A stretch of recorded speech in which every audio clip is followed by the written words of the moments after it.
Dengue মোকাবিলায় এবার আশার আলো। এবার থেকে বিশেষ পদ্ধতিতে দৈনন্দিন রক্ত পরীক্ষায় জানিয়ে দেবে রোগীর শরীরের উন্নতি অবনতির ফারাক। আইআইটির বম্বের সহযোগিতায় ডেঙ্গি পরীক্ষার অভিনব পদ্ধতি উদ্ভাবন চিকিৎসক অরুণাংশু তালুকদারের। আরো বিস্তারিত জানবো, আমাদের প্রতিনিধি ঝিলম করঞ্জাই আমাদের সঙ্গে রয়েছেন। ঝিলম, কি জানতে পারছো এই ডেঙ্গি পরীক্ষার অভিনব পদ্ধতি সম্পর্কে? একদমই চিকিৎসকরা যেটা জানাচ্ছেন, তাদের বক্তব্য যে এটা এক ধরনের বায়োমার্কার পরীক্ষা এবং এর আগে অবধি ডেঙ্গির যে পরীক্ষাগুলো ছিল তাতে শুধুমাত্র ডেঙ্গি আক্রান্ত একজন ব্যক্তি সেটা চিহ্নিত করা যেত এবং তার আগে ডেঙ্গি সংক্রমণ হয়েছে কিনা সেটা বোঝা যেত। এই বায়োমার্কার পদ্ধতির মাধ্যমে প্রত্যেক দিন রক্ত পরীক্ষা করে কোনো ব্যক্তি যে ডেঙ্গি আক্রান্ত হলে তার শারীরিক অবস্থার অবনতি হচ্ছে না উন্নতি হচ্ছে সেটা বোঝা যাবে এবং একই সঙ্গে চিকিৎসকরা পদক্ষেপ করতে পারবেন। একটি মাত্র রক্ত পরীক্ষা প্রত্যেক দিন করে চিকিৎসকরা নির্ণয় করতে পারবেন যে শারীরিক অবস্থা কতটা অবনতি হয়েছে এবং তারা চিকিৎসা পদ্ধতি যেইভাবে নিয়ন্ত্রিত করতে পারবেন।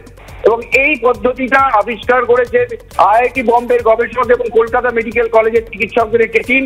2019 সালে এটা পেটেন্ট করার জন্য আবেদন করা হয় এবং দিন দুয়েক আগে এই পেটেন্ট অনুমতি তারা পেয়েছেন এবং তাদের বক্তব্য, ভারতবর্ষ কেন বিশ্বে এরকম ধরনের বায়োমার্কার টেস্ট করে ডেঙ্গির শারীরিক পরিস্থিতি কি, রোগীর অবস্থা কিরকম সেটা নির্ণয় করার পদ্ধতি এর আগে ছিল না। এতে রোগীদের চিকিৎসায় অনেকটাই সুবিধা পাওয়া যাবে।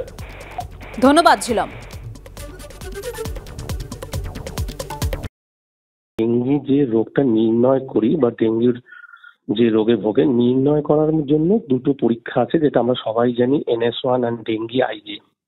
সেটা দিয়ে বোঝা যায় যে কারো ব্যক্তির ডেঙ্গি আক্রান্ত হয়েছে।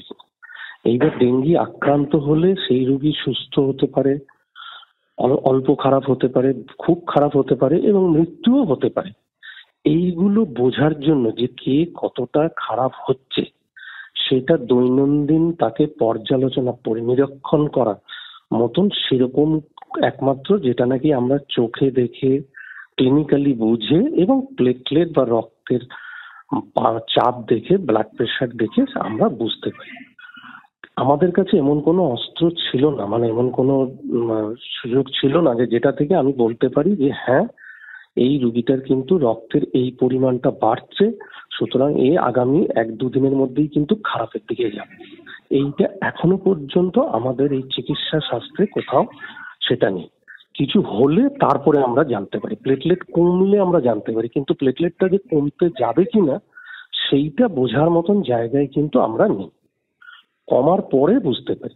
তো এই যে আমরা পরীক্ষা যেটা আমরা আবিষ্কার করেছি সেইটার মাধ্যমে আমরা আগেই মানে কোনো কিছু শরীরে খারাপ কিছু ঘটার আগেই সেটাকে আপনি যদি বলেন পুনর্বাস করা, যে আগাম সতর্কতা দেওয়ার মতন একটা রক্ত পরীক্ষা আমরা আবিষ্কার করেছি।